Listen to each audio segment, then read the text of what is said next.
Hello and welcome to the Energy Efficiency Podcast, sponsored by EcoFlap Home Draft Proofing Products, the ideal fit and forget energy efficiency solutions, including the PetFlap Draft Proof Pet Door. My name is Heather Lindsay and I'm the Communications Manager for EcoFlap. This weekly podcast will bring you a mix of news, products and tips all year round. We're interested in profiling people and products involved in promoting energy efficiency habits, products and information, so please do get in touch if you have something to contribute. You can reach me on heather@ecoflap.co.uk.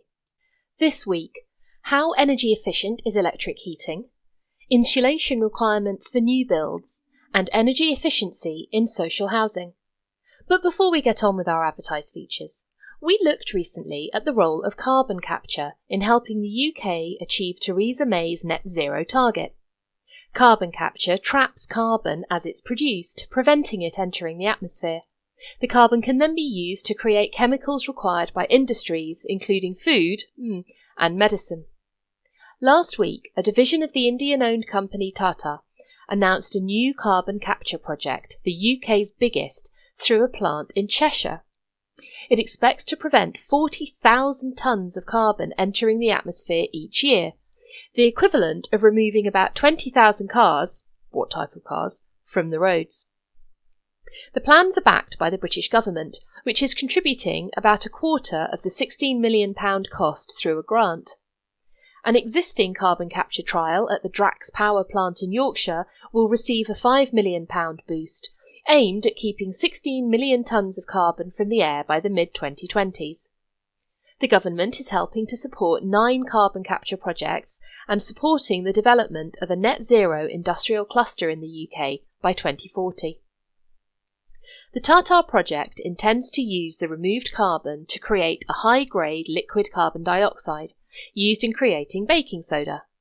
Sodium bicarbonate is used by pharmaceutical companies to make products including indigestion remedies and eye drops. Tata is the only company in the UK making sodium carbonate, which is used in detergent and glass manufacture. As Martin Ashcroft, head of Tata Chemicals Europe, points out, this carbon capture project helps Tata ensure a good supply of essential materials. Tata is an enormous company with interests in many sectors. It owns one of India's biggest energy companies and has pledged to end investment in fossil fuel energy plants to focus on renewables instead. Realistically, it is behemoths such as Tata that have the influence and financial muscle to make changes the ordinary person can't effect, so let's hope that where Tata leads, on these issues at least, others will follow. Electric heating. Last week we looked at gas heating, concluding that although it is cheaper per unit than electricity and emits less CO2 than almost any other form of heating, it's expensive and disruptive to install, an inherently risky material and, of course, a fossil fuel. Much natural gas production comes from fracking, particularly in the USA, which is widely accepted to be an environmental disaster. In the UK, many houses that aren't connected to the gas network instead use electric heating. About 4 million households here don't have access to gas, and of these, about half use electrical heating. So at 2 million households, that's a noticeable minority. Of these 2 million or so households, the vast majority use night storage heaters, with the rest using plug-in fan heaters. A small minority of less than 100,000 households use heat pumps, which need electricity to run but are a whole subject in their own right and will be profiled next week. Electric heating is more common in flats than houses, and homes using it tend to have a lower energy efficiency rating, with occupants on lower incomes directly leading to fuel poverty. A report from Ofgem, Insight's paper on households with electric and other non-gas heating, goes into deep but quite interesting detail on the demographics of electric heating customers and how things will probably become worse for them financially over the next few years as tariffs and benefits become unbalanced and these customers are poorly placed to take advantage of the best deals.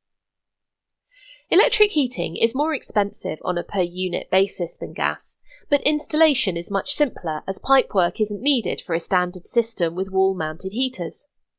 It's straightforward to use or replace only part of the system. There is a reduced requirement for annual checks and maintenance, although not necessarily in high-rise buildings, and the rules are different on unvented electrical hot water systems. So an electric heating system can significantly outlast gas or oil systems. Given that effectively all houses in the UK have an electricity supply as standard, those paying the standing charge for gas on top have an extra charge. Looked at as a whole over its lifetime, electric heating does not necessarily leap out as dramatically more expensive than gas or oil. But this might well feel different if you have inherited a system and/or are a tenant who is stuck with high electricity heating costs but doesn't see the direct benefit of reduced installation costs and a longer system life. All electric heating is not equal. Most electric heating customers will have either night storage heaters or controllable central heating. Night storage heaters, also known as electric storage heaters or just storage heaters, do what it sounds like they do. They store heat to disseminate later. Often this heat is built up during cheaper tariff hours, commonly overnight. This requires a particular circuit and meter, and the cheaper hours are dictated by the power provider. As the heat builds up in an element in the heater, it's absorbed by high-density material. Standard models of storage heaters gradually release heat during the day, but there are smart fan-driven systems that retain nearly all the heat until it's needed. Newer automatic and more efficient models absorb heat depending on the temperature of the room, and combination models can top up during the day using peak rate energy if necessary. Since I last used storage heaters 17 years ago, the storage and control has improved from the already rather old clunky units that were hot when I didn't want it and cold when I wanted heat. Older heaters have a tendency to collect dust and dirt in their filters and fans. Since January 2018, new storage heaters must comply with the European Eco-Design Directive, requiring them to meet a minimum energy efficiency of 38% for a heat output above 250 watts. This is in part what has driven improvements to storage heater design. The Ofgem report states that a proportion of night storage heater customers don't feel warm enough. Together with complex bills easy to misread and faulty equipment using too much power or producing too little heat, there are many complaints from electric heating customers. Perhaps storage heaters are a useful addition to standard gas, electricity or oil heating in a non-standard domestic setup, e.g. a multi-phase building that doesn't have central heating or gas heating fitted throughout. It could also present a cost-effective way of managing different warmth requirements. For instance, if someone ill or elderly wants their room warmer than the rest of the house finds comfortable, but without running an expensive fan heater. Ultimately, the pro of storage heaters is that they're lower cost to run, drawing energy during off-peak hours.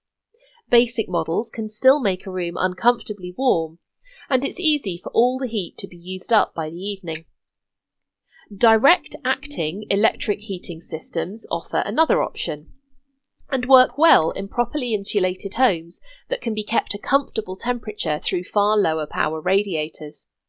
These systems can be controlled in a way common to central heating systems, programmable to allow heat only in certain rooms and at certain times of day. Installing direct-acting heating systems to replace storage heaters in social high-rises has reduced bills and allowed tenants to stop using backup heat such as fan heaters. Which has a page of impartial information on storage heaters. The link is in the show notes. Electrical heating systems in older buildings, multi-occupancy and high-rise buildings face increased stress than a standard single household building.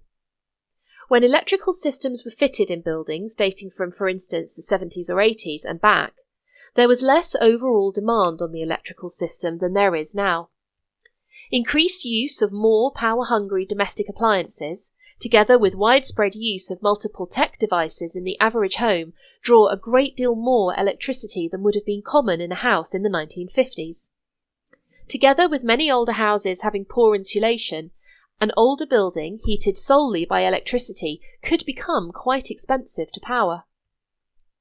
As with the debate we referenced last week about gas heating, there is also disagreement about the best way to use electric central heating, keeping radiators turned off in unused rooms and so on.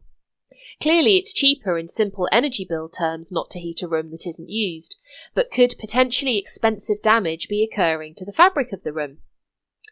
One argument in favour of the always-on approach is not wasting heat as the radiator heats and cools, but according to Robinhood Energy, the energy expenditure required to maintain a steady temperature is greater than people assume, which is what makes the always-on option less efficient than it seems. Ends. Robinhood Energy is an interesting organisation.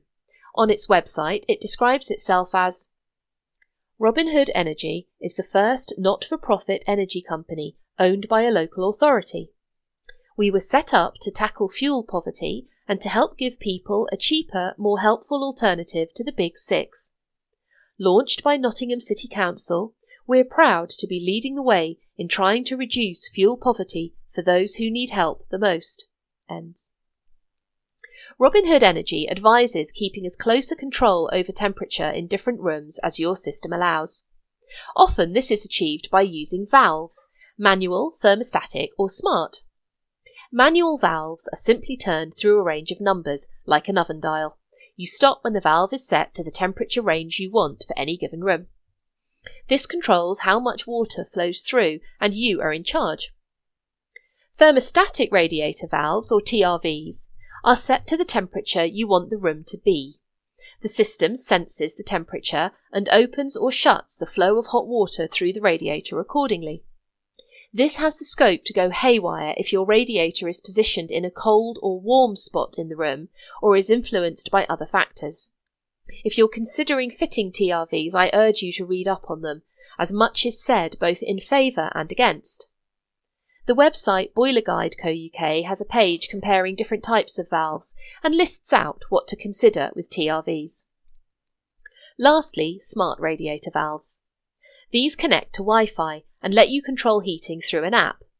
They can also connect with smart TRVs, in theory giving you close control of your heating wherever you may be. So where does your electricity come from? Strides have been made recently in electricity generation in the UK, with renewable sources providing ever-increasing quantities of our power. A quick snapshot of power generation mid-morning on Tuesday the 9th of July shows that coal is producing 0 energy, biomass 6%, solar, wind and hydro combined about 12%, nuclear 14% and CCGT, combined cycle gas turbine, most of the rest. Business Green describes the combined cycle gas turbine as a system that uses a gas turbine to create electricity and then captures the resulting waste heat to create steam, which in turn drives a steam turbine, significantly increasing the system's power output without any increase in fuel. The technology is typically powered using natural gas, but it can also be fuelled using coal, biomass and even solar power as part of solar combined cycle plants. Ends. The National Grid describes its CCGT as powered by natural gas. At this moment, we're importing power from France and the Netherlands. It's possible for a household to source electricity from a company that uses only renewable energy, commonly referred to as green energy. We use this for all the workshop and admin processes that take place on our premises, and as a family firm, we power our home with it too. E.ON has just announced it will be providing all of its domestic customers on all tariffs with 100% renewable electricity at no extra cost. This will affect about 3.3 million customers. E.ON generates a proportion of the electricity it supplies and has contracts with wind generating firms in the UK. The remaining requirement will be sourced from 100% green electricity.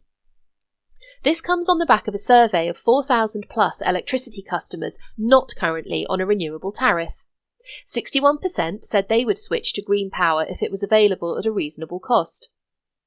There are all sorts of offerings using various permutations of tariffs, renewable energy matching, green funds, nuclear free and so on.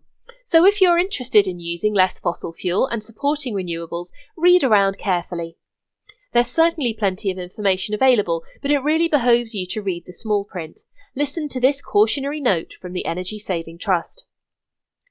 Many green tariffs state that your supply is 100% renewable. Some companies buy a mix of renewable and non-renewable electricity, but make sure that the amount of renewable electricity they buy is at least as much as the amount they are selling to customers through their green tariff. A few companies only buy renewable electricity, and so all their customers are on a green tariff. In either case, all the renewable electricity produced is supported by government schemes that require electricity suppliers to buy some renewable electricity, and so it is difficult to say how much extra renewable electricity is produced as a result of signing up to a green tariff, even if it is with a 100% renewable supplier. Ends. It goes on to make the invaluable point: green tariffs are no substitute for energy efficiency, and you should always do whatever you reasonably can to reduce your current use of electricity and other fuels before considering spending money on a green tariff. Ends. Cable.co.uk goes into detail about various suppliers on its website. There are quite a few, some long established such as Ecotricity and many much more recent. They have different visions and missions, so if you want to make the switch, you should find a company that chimes with your financial and environmental priorities. Electricity is a greener fuel, both in reality with fossil fuel use dropping in the UK and in its potential. So from that point of view, it is a preferable fuel to gas or oil. It's usually simpler and cheaper to install than either gas or oil, with electric central heating less prone to problems than gas and without its inherent risks. If you're in a position to pay the higher bills for electricity than gas, and particularly if your home is optimally insulated and draft-proofed, then electricity is likely to be the better option in most cases. For tenants and those reliant on storage heaters and/or prepayment meters, the picture taken as a whole is less clear. Insulation requirements for new builds. Building regulations exist to make sure that new buildings adhere to planning policy. In the UK, this is carried out under the Building Act 1984 and the Building Scotland Act 2003, which affect new builds and aren't usually retrospective. However, regulations introduced in 2006 made it compulsory to upgrade energy efficiency in existing builds when extensions were built and certain other works carried out. There was a total rewrite of the legislation in 2010, with numerous additions and amendments since, including some affecting measurement of energy and recognising the growing ways of heating and cooling buildings, imposing efficiency limits, and requiring installation of energy use controls. Part L of the Act is titled Conservation of Fuel and Power. Kingspan Insulation explains insulation building regulations as follows. Building regulations or standards set the levels of thermal insulation required when carrying out building work, either for new build or refurbishment projects. These are expressed as a U value which needs to be achieved. The required U value will depend on the location of the project, England, Scotland or Wales, type of building, domestic or non-domestic, and the application, floor, wall or roof. Ends. A low U value is what you're aiming for.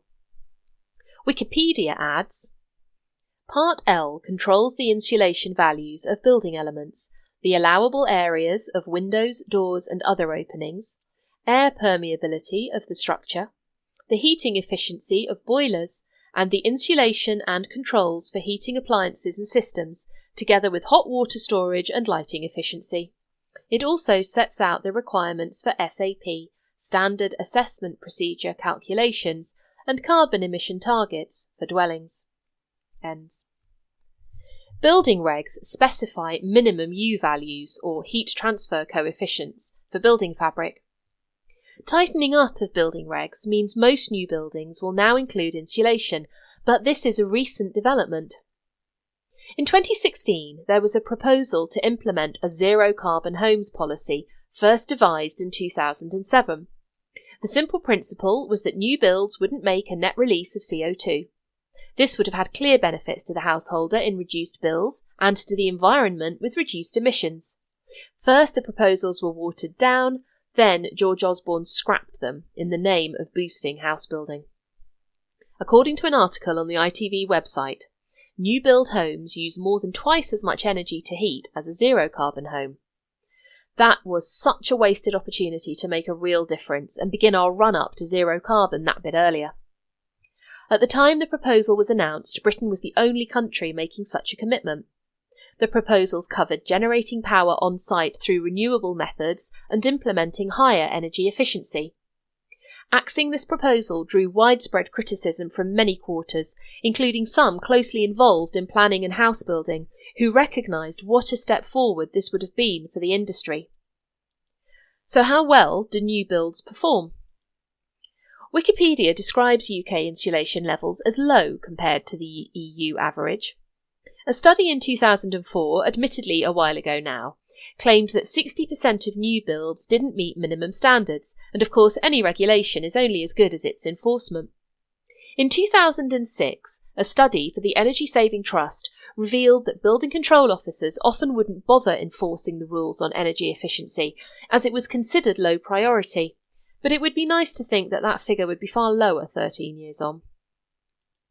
In the summer of 2018, the government clarified that local authorities that wanted to could set higher energy efficiency standards than those laid out in Part L of the building regs. It's hugely encouraging that some councils want to set higher targets and, as usual, disappointing that the government won't hold every council in the country to higher standards. Despite this, improved building regs, building materials and methods, and a focus on energy efficiency mean that a new build house is often going to be more energy efficient than an older one. Elmhurst Energy refers on its site to a Department of Communities and Local Government report that shows that 75% of new builds perform to A or B energy ratings, as opposed to 12% of non-new builds, but also notes a trend to slightly increasing energy consumption and CO2 emissions in new builds.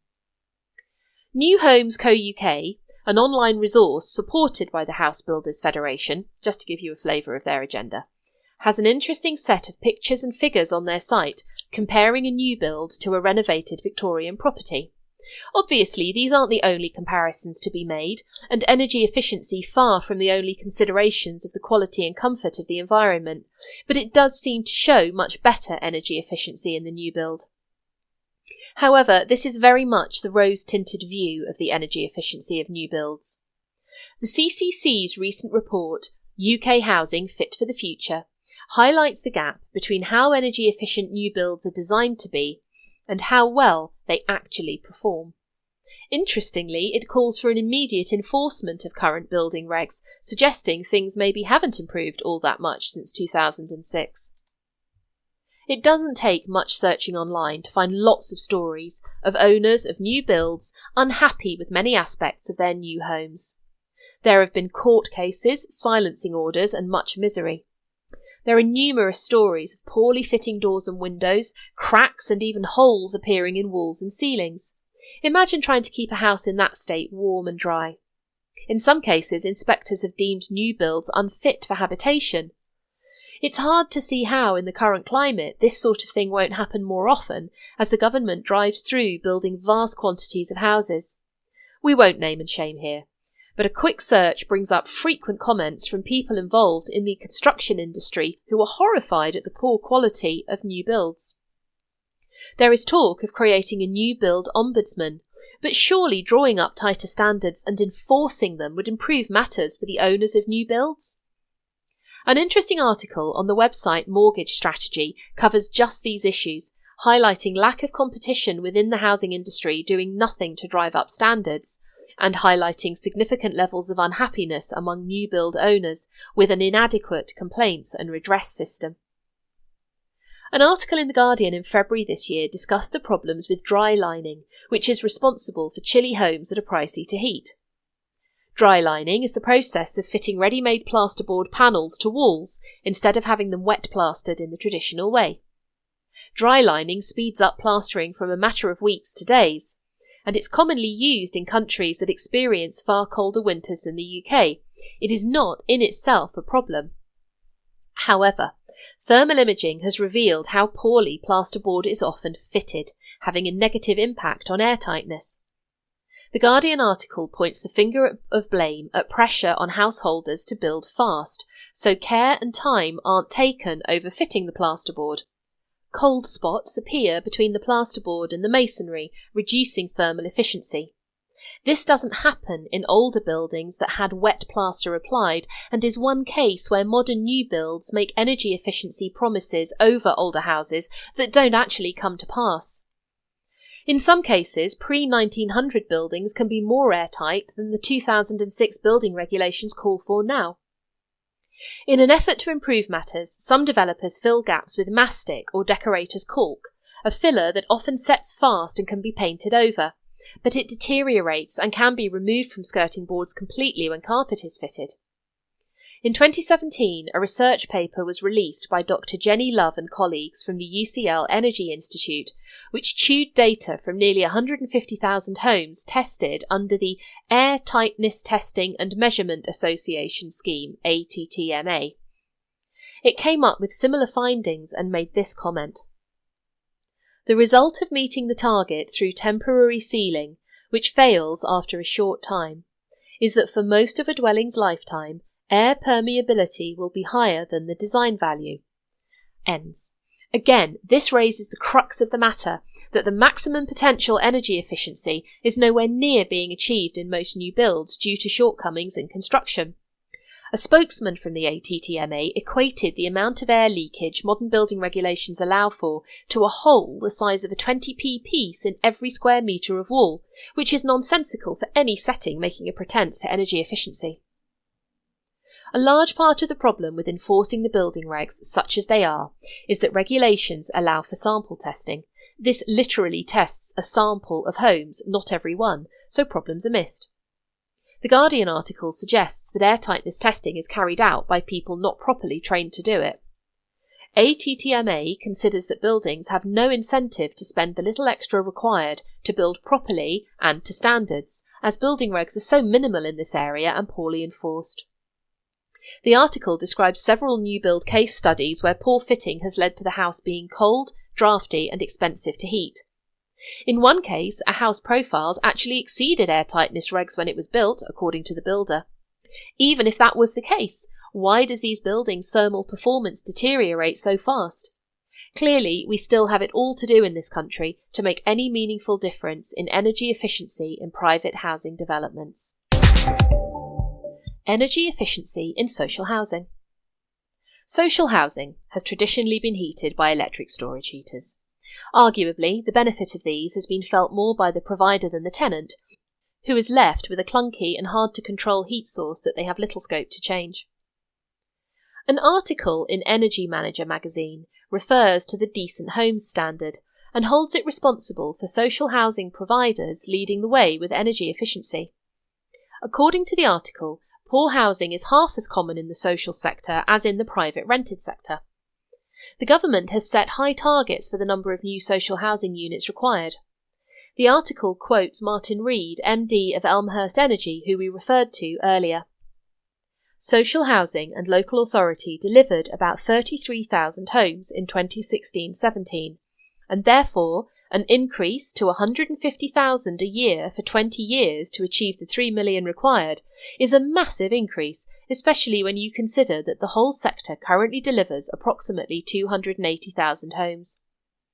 If the recommendation becomes reality, the house builders will need to build approximately 400,000 homes per annum, 42% more than today.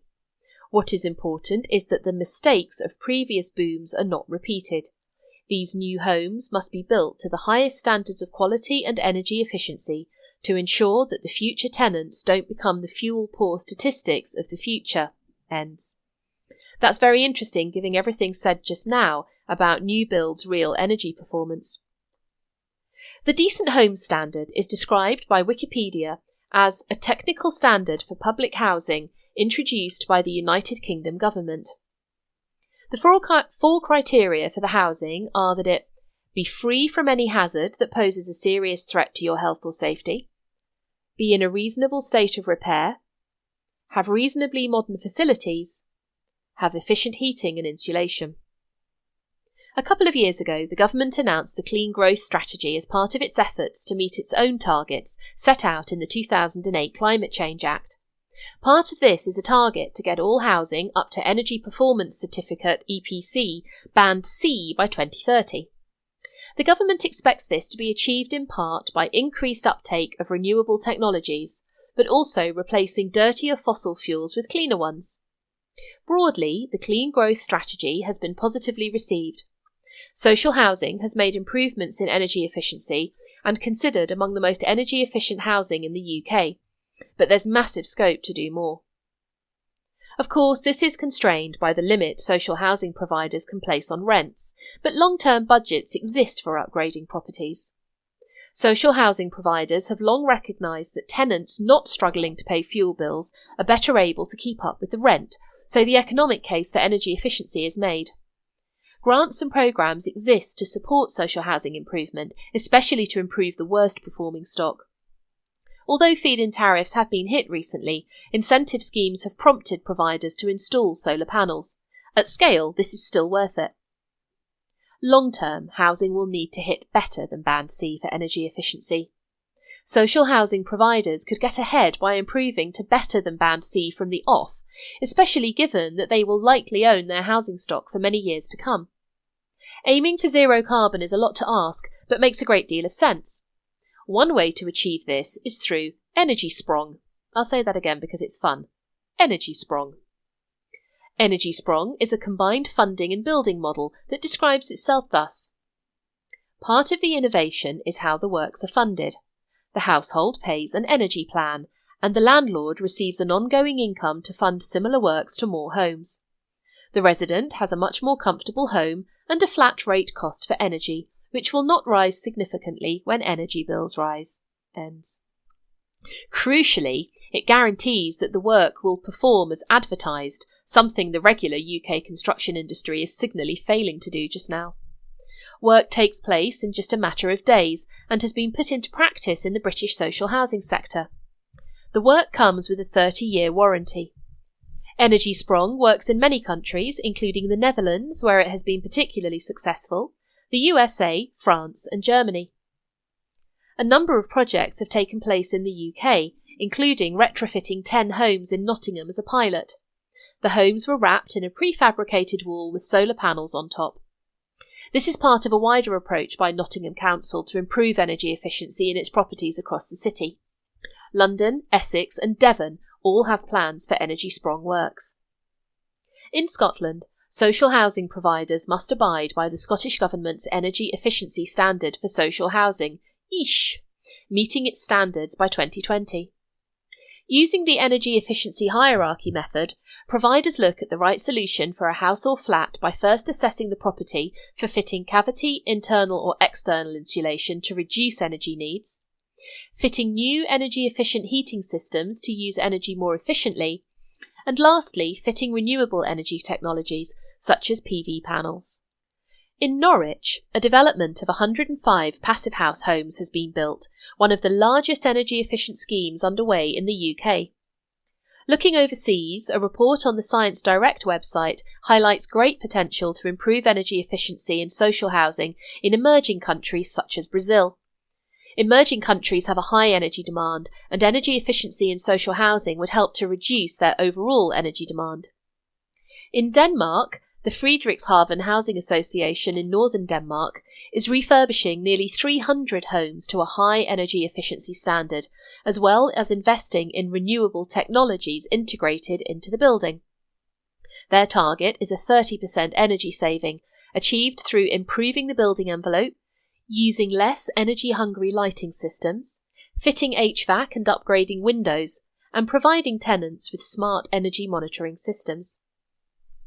An interesting report from the Department for Business, Energy and Industrial Strategy looks at the barriers to retrofit in social housing. Its first finding is that monies for these works are separate from the routine maintenance budget, and each has different contracts set up to deliver, making it difficult to coordinate works. Ignorance is another problem. A great idea on paper from one department can meet problems on the ground when a housing provider or its suppliers don't really grasp the detail of what's required. Limits on funding and staff cuts pose more problems, with both of these issues pushing energy retrofit behind more urgent works, such as bathroom and kitchen replacements. The report is available as a PDF download and is food for thought. Essentially, upgrading social housing to or beyond the minimum standards required is a win for the tenant and protects the landlord's investment. However, it costs money, and the time required for research and planning must be considered a priority by the provider if much is to change beyond a handful of exciting projects. Energy saving product of the week. This week, we're looking at saving power in the office. If you're already keeping your phone charged with a solar charger, you can team that with a solar-powered keyboard. Logitech is the main manufacturer of these. The K750 has PV cells on its top edge and will charge in sunlight or artificial light whenever it detects it, so you don't have to think about topping up the charge. The keyboard makes various claims about being wonderful apart from being solar charged, which is great as it retails from Logitech for £80. And what are we up to? We delivered new pet flap stock to the warehouse last week and are now working on making new regular stock and special orders. We've had part of our photo shoot with more to come over the next week or two. 1 or 2 images are up on Instagram if you want a quick look. We're looking at better ways of creating our trunking and progressing with a third party to keep up a steady stream of parts. We're always very happy to answer as many pre-purchase questions as anyone can ask, so don't hesitate to get in touch if you have a pet flap query. Thank you for listening to episode 6 of the Energy Efficiency Podcast, now available through Apple Podcasts. If you like your podcasts with pretty pictures, a video version is available on YouTube. Look for the EcoFlap channel, where we also have product videos. Until next time, you can find us on both Twitter and Instagram as @EcoFlap, and on Twitter we also tweet under @ThePetFlap. In next week's episode, we'll look at ground source heat pumps, energy efficiency in the leisure sector, and passive cooling. Bye!